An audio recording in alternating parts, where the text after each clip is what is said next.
paz do Senhor, queridos irmãos, sejam todos muito bem-vindos aqui ao meu canal.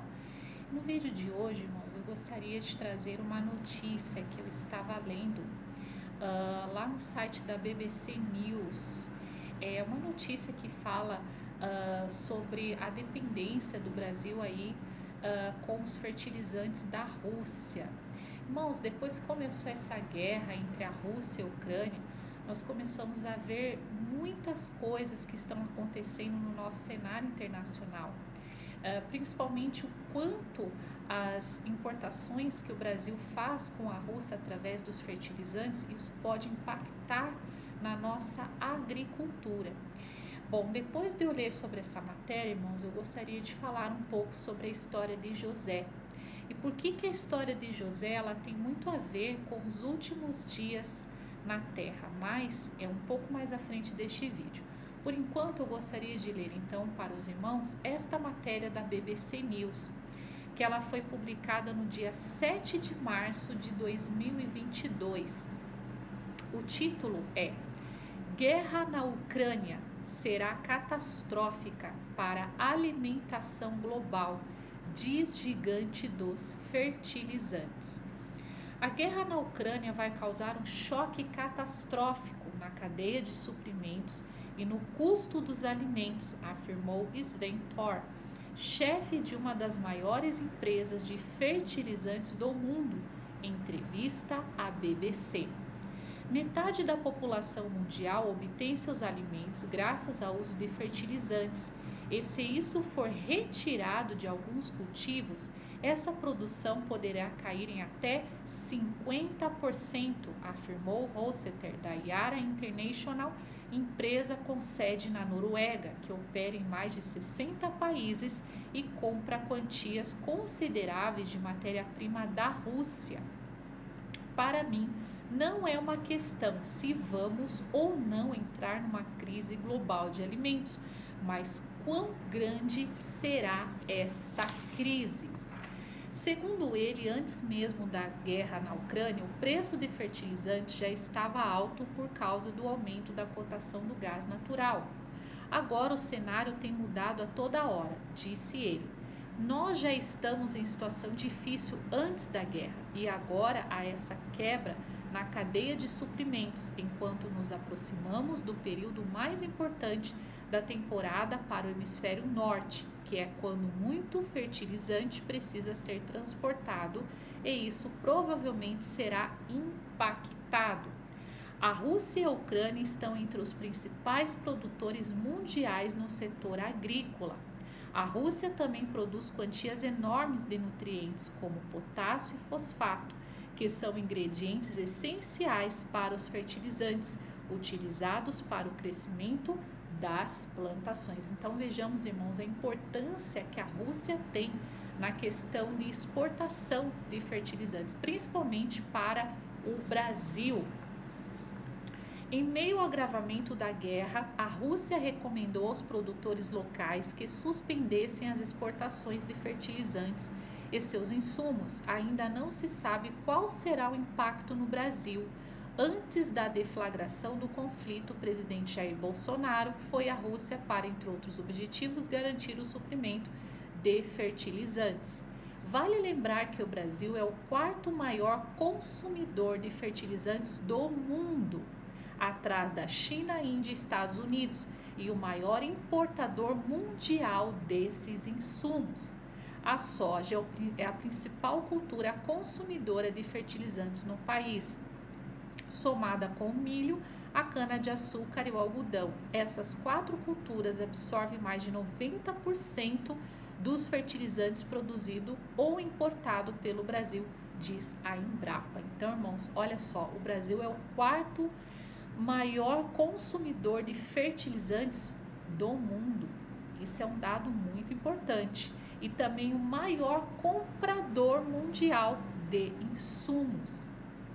Em linhas gerais, o Brasil importa 85% dos fertilizantes que utiliza e a Rússia responde por 23% dessas importações. Eventual falta de potássio é a que mais preocupa o setor e certamente vai haver desabastecimento mundial desse nutriente, dizem os analistas. Então, olha só, irmãos, olha o que os analistas estão falando aqui, que poderá haver um desabastecimento mundial desse principal nutriente. Ele está falando aqui sobre o potássio. E ele fala que grande parte aqui, basicamente, desses 80% de fertilizantes que o Brasil que importa, né, 23% vem aí correspondente das importações russas. Então, olha só, irmãos, que dado interessante. Depois dessa guerra, nós começamos a ver o quanto o Brasil, ele depende da Rússia, o quanto a Alemanha depende da Rússia por conta do gás, e o quanto a Europa também depende dos fertilizantes também da Rússia. Olha só que coisas interessantes. O nitrogênio é obtido a partir do gás natural, combustível do qual a Rússia é o segundo maior produtor do mundo e o maior exportador. O fósforo e o potássio, por outro lado, são produtos minerais dos quais o país de Vladimir Putin tem minas abundantes. Aqui vai mostrar um gráfico, né? E esse gráfico aqui, ele mostra os principais exportadores de fertilizantes ao Brasil. E aí no topo, né, do gráfico está a Rússia. Interessante, né, irmãos? Como a Rússia, ela tem a sua importância no cenário mundial, né? Questão do gás, na questão de fertilizantes, porque se vier a faltar aí fertilizantes, nós podemos ter aí um desabastecimento mundial aí de produtos. Isso impacta especificamente na produção agrícola, que a gente já vem vendo aumento nos preços, isso já vem acontecendo, e se cogita muito em mudar, né, de consumidor, em parar com essa dependência da Rússia e poder vir até importar do Canadá. Mas o problema de se fazer isso tão rapidamente seria aí que poderia haver um aumento nos preços daquilo que já tem, mas ainda haver um aumento no preço ainda maior. Então é muito complicado agora nesse cenário, e os analistas tentam entender tudo isso que está acontecendo e ver possibilidades, mas acaba sendo tudo muito complicado. Aqui a matéria continua dizendo assim: a Yara International já foi atingida diretamente pelo conflito depois que o míssil atingiu o escritório da empresa na capital ucraniana, Kiev. 11 funcionários que estavam no local saíram ilesos. E ainda que não tenha sido atingida diretamente pelas sanções contra a Rússia adotadas por potências globais, ela precisa lidar com as consequências das medidas. Além disso, tentar assegurar as entregas se tornou ainda mais difícil por causa do impacto da indústria logística. Segundo Holseter, a Rússia é responsável por 1/4 dos nutrientes essenciais para fertilizantes na produção de alimentos na Europa. Estamos fazendo tudo o possível para encontrar fornecedores alternativos, mas há limites por causa do cronograma apertado. Analistas de mercado também alertam que a troca de fornecedores significaria custos mais altos para os agricultores e menores rendimento das colheitas. Foi isso que eu acabei de passar para os irmãos, que essa troca de fornecedor aí pode haver ainda um aumento nos preços ainda maior. Já temos a inflação aqui no nosso país, já vimos um aumento no preço da gasolina. Hoje, irmãos, nós vamos no mercado e nós temos que ver muito bem a nossa lista de produtos para comprar, porque você não consegue mais comprar o tanto de coisas que você gostaria, né? Tudo se tornando cada vez mais caro. Analistas de mercado também alertam que a troca de fornecedores significaria custos mais altos. Foi isso que eu acabei de ler agora, né? Isso poderia gerar custos para os alimentos. Então, tá muito difícil, irmãos, esse cenário que nós estamos vivendo, tudo ficando mais caro, a dependência do Brasil. O Brasil necessita de fertilizantes. O Brasil, ele tem aí um mercado agrícola muito grande e ele precisa abastecer o seu mercado interno, também tem as suas exportações. Então, isso fica muito difícil. A ministra da Agricultura, Tereza Cristina, tem repetido que o Brasil tem opções para importar fertilizantes, citando como exemplo o Irã, Canadá e Marrocos.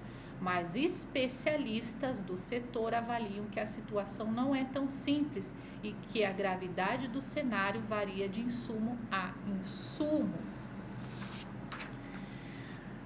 Segundo Marcelo Mello, da StoneX, o quadro mais preocupante é do potássio, que tem Canadá, Belarus e Rússia como maiores produtores, com fatias de 40% e 20% do mercado cada, respectivamente, ou seja, os três países somam quase 80% da oferta mundial. Não é mais uma questão de talvez vamos ter uma crise de abastecimento. Nós certamente vamos ter uma crise. Certamente haverá desabastecimento, não só no Brasil, mas mundial. Olha o que essa matéria está trazendo, irmãos. Isso daqui é o que está escrito aqui. Eu vou até repetir o que está escrito. Não é mais uma questão de talvez. Vamos ter uma crise de abastecimento. Certamente vamos ter. Certamente haverá desabastecimento não só no Brasil, mas mundial, afirmou o consultor em entrevista à BBC News Brasil. Irmãos, isso é muito sério. Isso é muito sério o que está acontecendo. E é um cenário muito preocupante para nós, porque, como está lá escrito no livro de Apocalipse, lá no capítulo 6, no versículo 5, fala sobre o terceiro selo. E diz assim: quando abri o terceiro selo, ouvi o terceiro ser vivente dizendo: vem. Então vi, eis um cavalo preto, e o seu cavaleiro com uma balança na mão.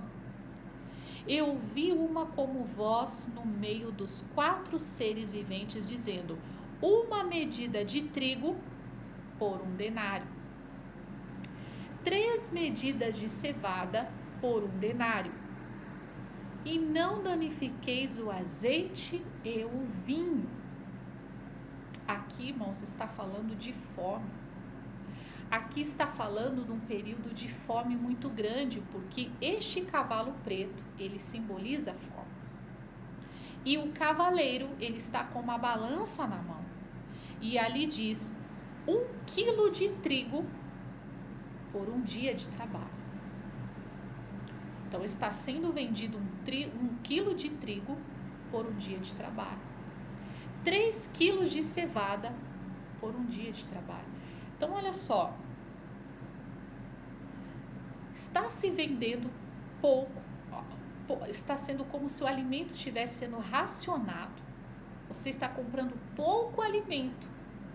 1 quilo de trigo por 1 dia de trabalho. Por 1 denário. Percebe, irmãos, que isso já está começando. E isso está profetizado que viria a acontecer. E é aí que eu quero entrar com a história de José. Porque a história de José, ela fala sobre um período de fome muito grande sobre a face da terra. E que se não fosse o Senhor preparar José para aquele momento, muitos iriam perecer, muitos iriam morrer. E vejamos que a história de José, ela é muito semelhante à história de Jesus Cristo, do nosso Messias. Porque primeiro, os irmãos de José, os filhos de Jacó, eles representam as 12 tribos de Israel. Outra coisa, os irmãos de José o odiavam.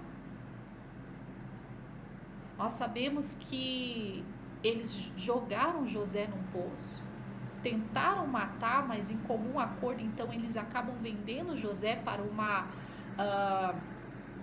os ismaelitas que estavam passando por aquele local.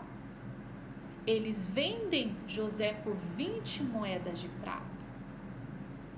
E nós sabemos que quando Jesus ele chega ali em Israel, começa a pregar a palavra de Deus, começa a levar o evangelho, muitos judeus se levantaram contra ele e o odiaram e tentavam matá-lo também. Assim como os irmãos de José odiavam a José, o povo de Israel também perseguia e odiava Jesus Cristo. Assim como José foi vendido por 20 moedas de prata, o nosso Senhor Jesus Cristo foi vendido por 30 moedas de prata. Muito mais à frente na história de José, nós vamos ver que ele passa por muitas provações, vai para a casa de Potifar, depois é preso, fica na prisão, fica como administrador da prisão. E então um dia Faraó tem um sonho. Como ninguém conseguia interpretar, ele então surge nesse cenário, interpreta o sonho de Faraó, então ele se torna ali o governador do Egito, se assentando ao lado de Faraó, assim também como Jesus, após ser crucificado, morto, após a sua ressurreição, ele senta ao lado do Pai. Então a história ela é muito semelhante. E a história de José também ela vai trazer simbologias para os últimos tempos. Os irmãos vão ver isso aqui nessa palavra. E quando então Faraó ele tem aquele sonho, é um sonho muito tremendo, ele chama os seus magos, os seus sábios, mas ninguém consegue interpretar. Porque há revelações, irmãos, que só vêm do conhecimento de Deus. E só Deus ele pode trazer a interpretação daquela revelação. Então tem coisas que só pertencem ao Pai, só pertencem a Deus. E lá então no capítulo 40, no versículo 14, diz assim: então o faraó mandou chamar a José. E depressa ele foi trazido da prisão, se barbeou, mudou de roupa, se apressou diante do faraó. O faraó disse a José: eu tive um sonho, e ninguém pode interpretá-lo, mas ouvi dizer de ti que quando ouves um sonho, pode interpretá-lo. José respondeu a faraó: quem sou eu? É Deus quem dará ao faraó a interpretação favorável. Então o faraó falou assim a José: eu em meu sonho parecia-me que estava de pé à margem do Nilo. Eis que subiram do Nilo 7 vacas bem cevadas e de bela aparência, que pastavam nos juncos, mas eis que outras 7 subiram, depois delas, extenuadas, de aparência feia e mal alimentadas. Jamais vi visão em toda a terra do Egito. As vacas magras e feias devoravam as 7 primeiras, as vacas gordas, e depois que as devoraram, não demonstravam tê-las devorado, porque sua aparência permanecia tão feia quanto no início. Então acordei. Depois vi em sonho 7 espigas subindo de uma mesma haste cheias e belas. Mas eis que 7 espigas secas, mirradas e queimadas pelo vento oriental nasceram depois delas. E as espigas mirradas devoravam as 7 espigas belas. Eu narrei isso aos magos, mas não há ninguém que dê a resposta. José disse ao faraó: o faraó teve apenas um sonho. Deus anunciou ao faraó o que ele vai realizar. As 7 vacas belas representam 7 anos e as 7 espigas belas representam 7 anos. É um só, é o mesmo sonho. As 7 vacas magras e feias que sobem em seguida representam 7 anos, e também as 7 espigas mirradas e queimadas pelo vento oriental. É que haverá 7 anos de fome. É como eu disse ao faraó, Deus mostrou ao faraó o que vai realizar. Eis que vem 7 anos em que haverá grande abundância em toda a terra do Egito. Depois lhe sucederão 7 anos de fome, e se esquecerá toda a abundância na terra do Egito. A fome esgotará a terra, e não mais se saberá o que era abundância na terra, em face dessa fome que se seguirá, pois ela será duríssima. E se o sonho do faraó se repetiu 2 vezes, é porque o fato está bem decidido da parte de Deus, e Deus tem pressa em realizá-lo. Olha só, irmãos, o faraó então ele tem um sonho grandioso. Ninguém no Egito conseguiu interpretar. Penso até o que algumas pessoas tentaram interpretar, mas faraó não recebe muito bem, e ele sente no seu coração que havia mais coisas a serem reveladas. Então aparece José. E José ali, além de ele interpretar o sonho, ele traz a solução, que isso só poderia vir da parte de Deus. Ele então é colocado como governador da terra do Egito. Ele vai cuidar de toda a produção durante os 7 anos, e depois desse período, é o que está escrito lá ainda no capítulo 41, no versículo 53, diz assim: chegaram ao fim os 7 anos de abundância que houve na terra do Egito, e começaram a vir os 7 anos de fome. Como predissera José, havia fome em todas as terras, mas havia pão em todas as regiões do Egito. Depois toda a terra do Egito sofreu fome, e o povo com grandes gritos pediu pão ao faraó. Mas o faraó disse a todos os egípcios: ide a José e fazei o que ele vos disser. A fome assolava toda a terra. Então José abriu todos os armazéns de trigo e vendeu mantimento aos egípcios. Agravou-se ainda mais a fome na terra do Egito.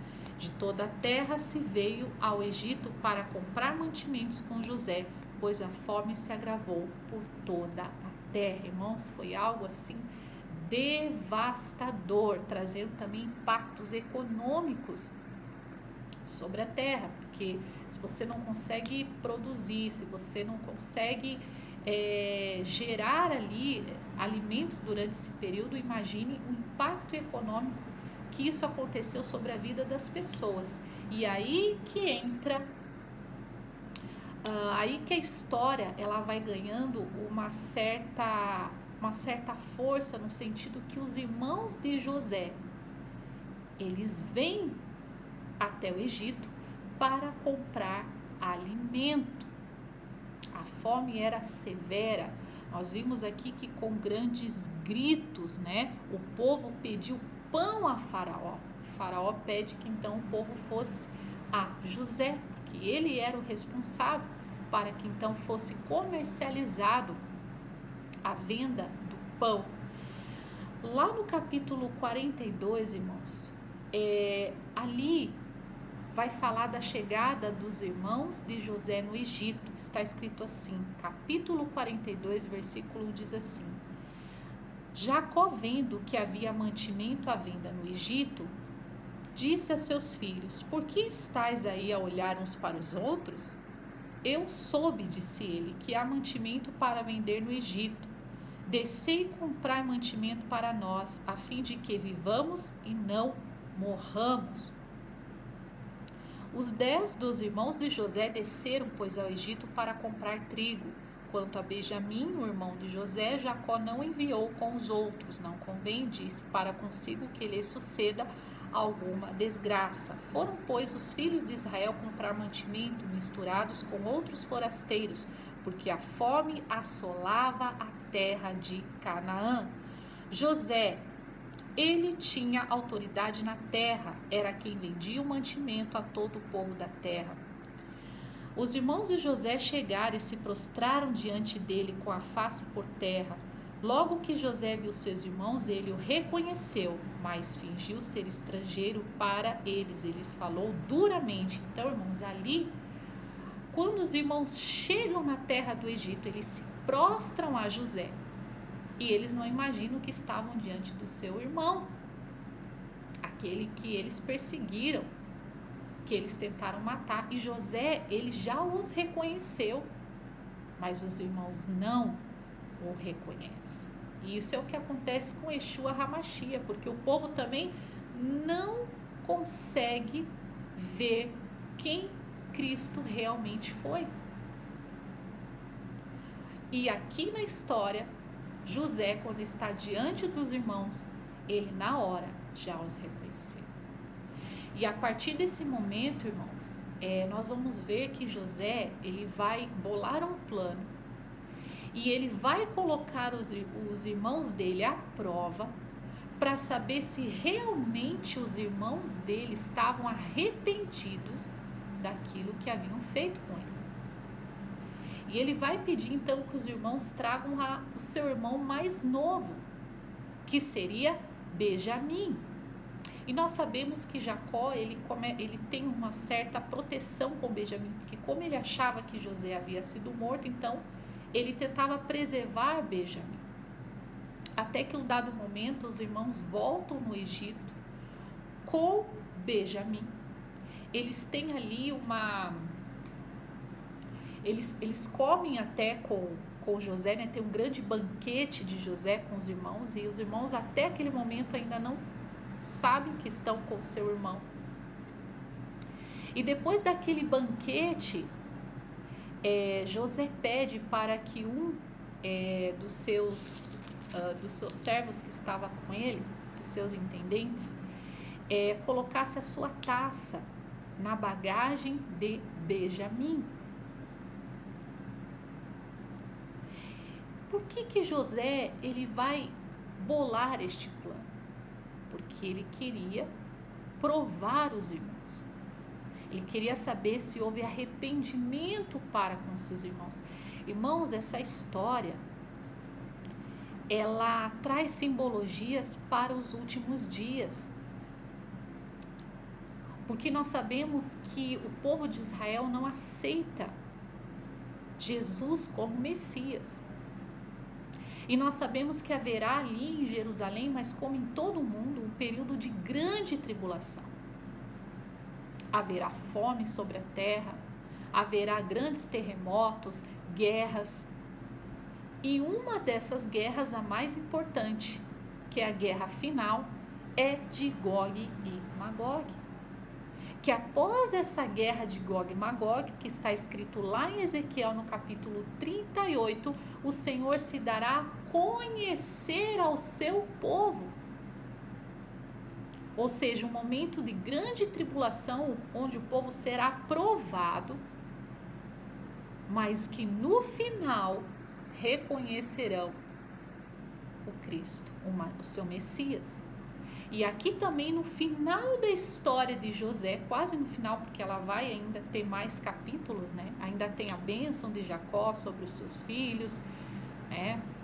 Tem a chegada da família no Egito, mas nesse momento especificamente, José ele vai trazer ali um período de provação sobre os seus irmãos. Quando os irmãos vão então embora, juntamente com Benjamim, a uma certa altura da viagem,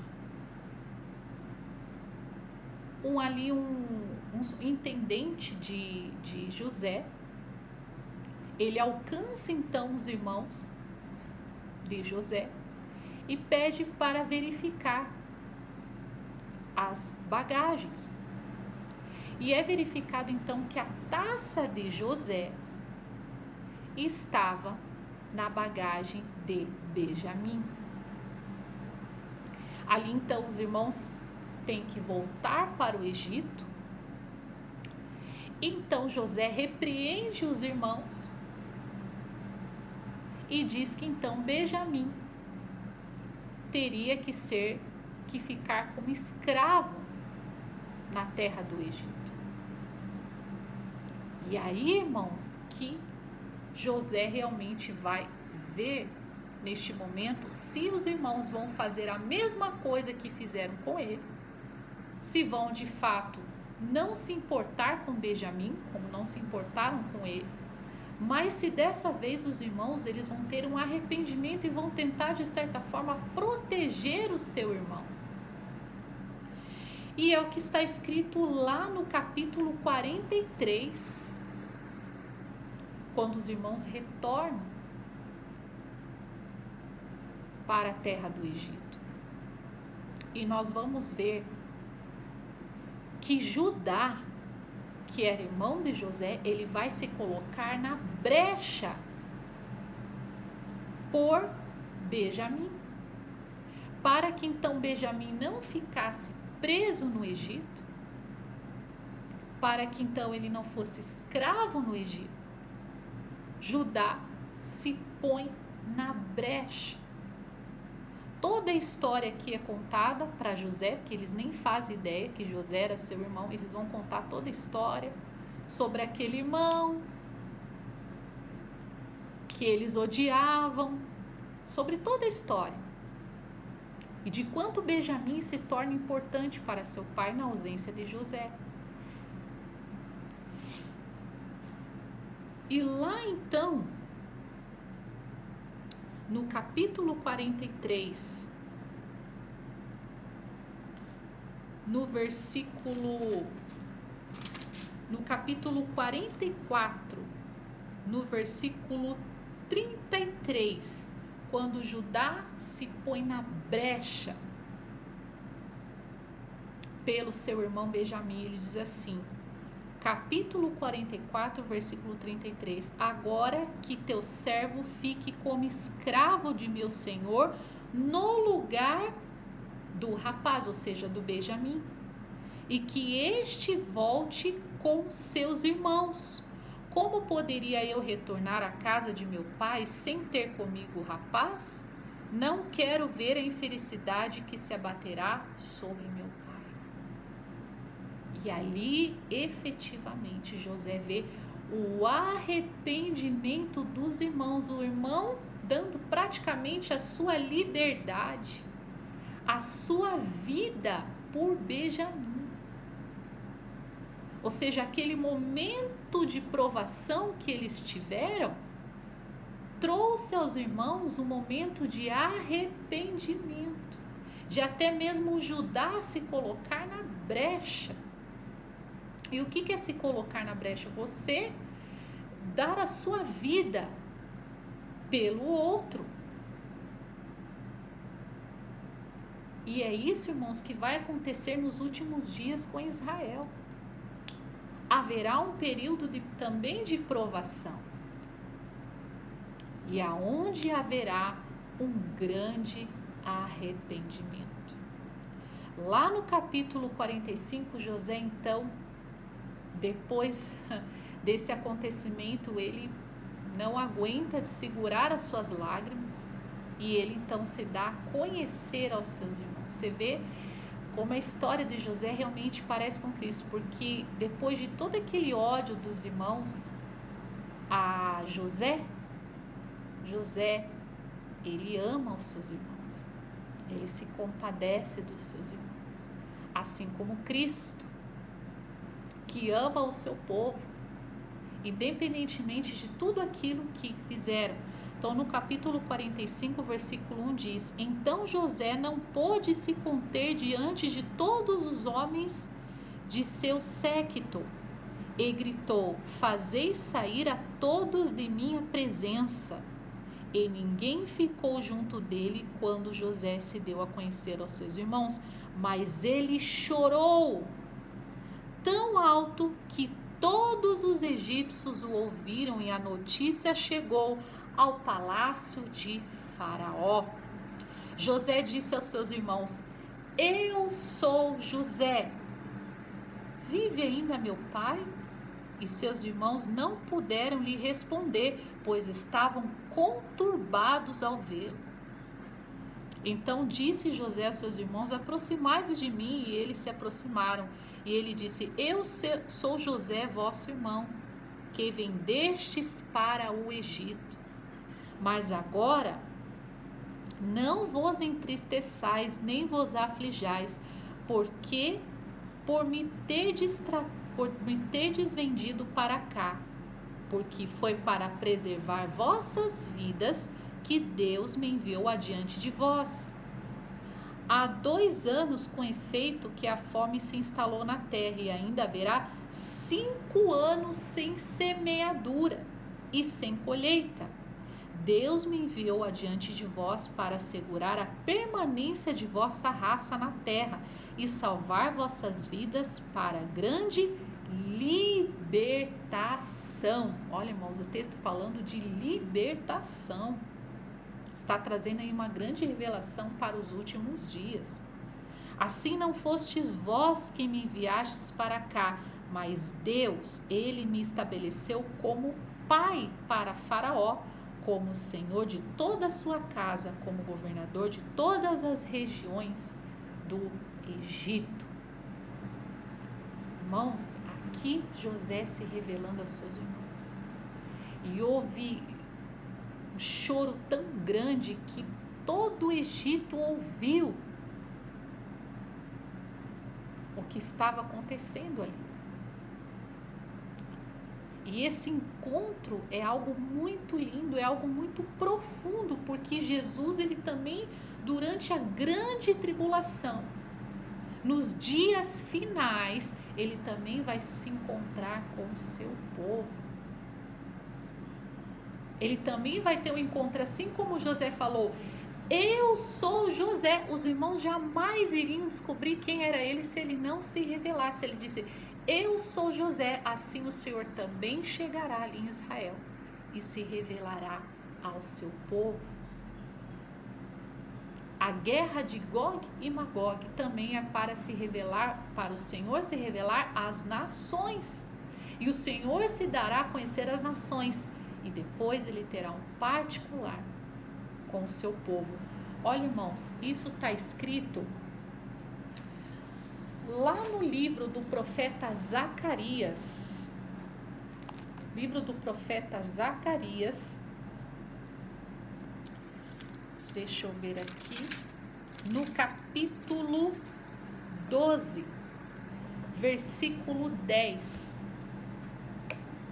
Olha só.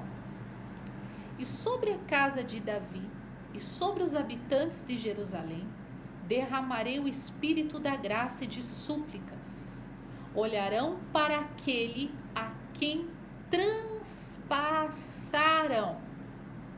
Pranteá-lo-ão como quem pranteia por um unigênito, e chorarão por ele como se chora amargamente pelo primogênito.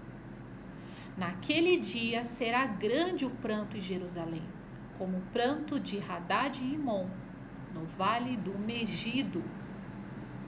A terra pranteará cada família à parte, a família da casa de Davi à parte, as suas mulheres à parte, a família da casa de Natã à parte, suas mulheres à parte, a família da casa de Levi à parte, suas mulheres à parte, a família dos Simeitas à parte, suas mulheres à parte, todas as famílias, cada família à parte, suas mulheres à parte.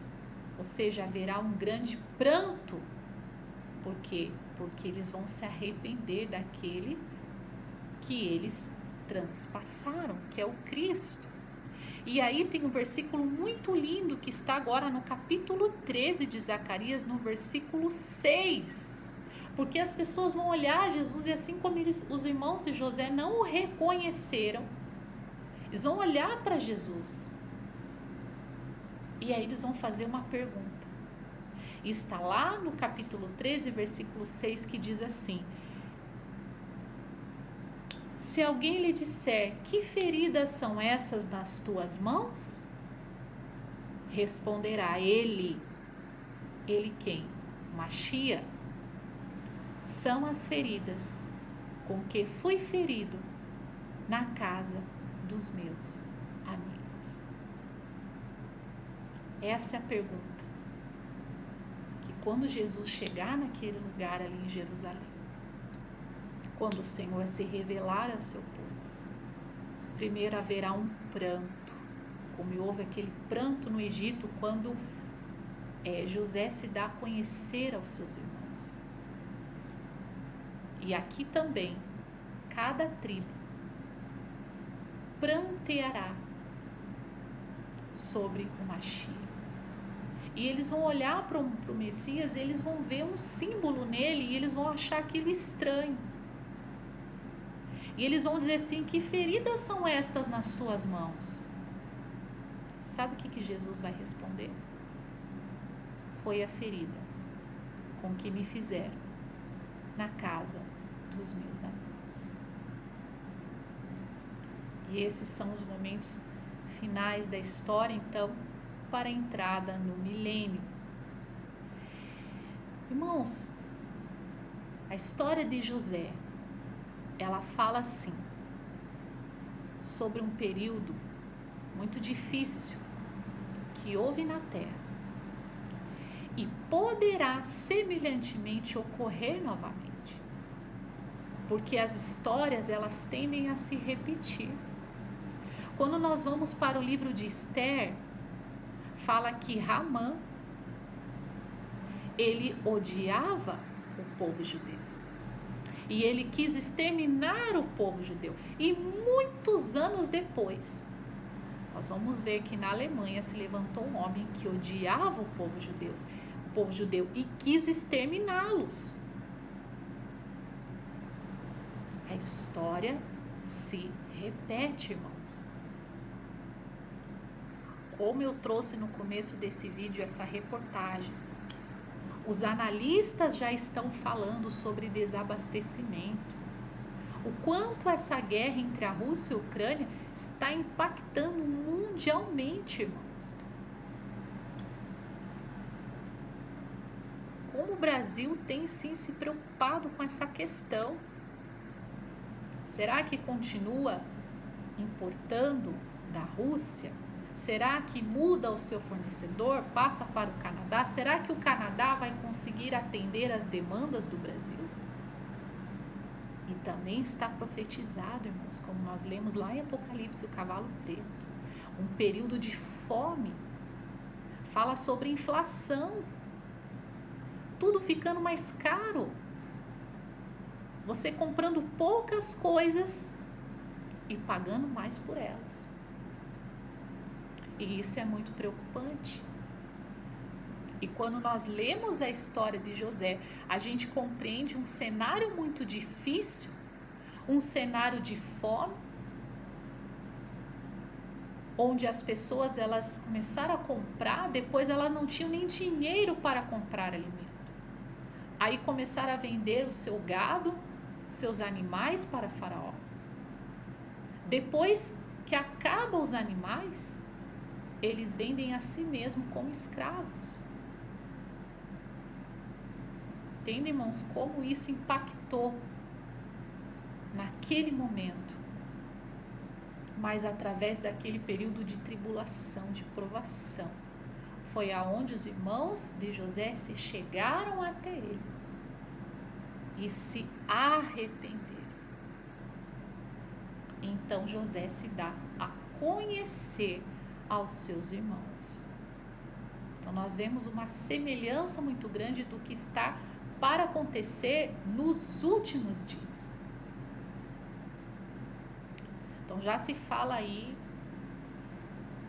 em perigo de fome, temos as mudanças climáticas, o aumento da população, tudo isso impacta na nossa agricultura. Então eu quero que os irmãos reflitam nessa palavra. O que será, irmãos, que está para vir aí adiante?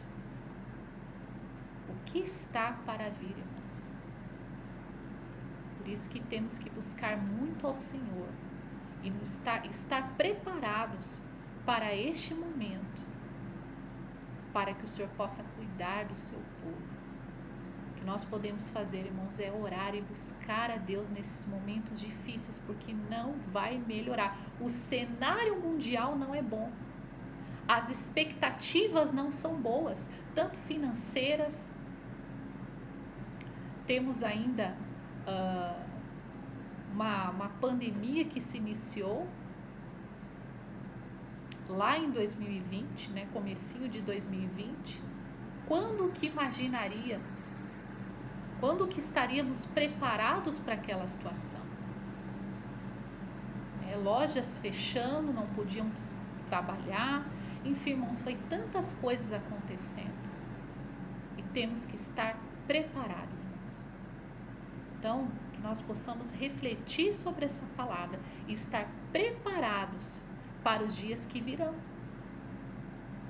Porque José preparou o Egito para o período de 7 anos de fome. Se Deus não tivesse enviado José, irmãos, muitos sucumbiriam, muitos morreriam.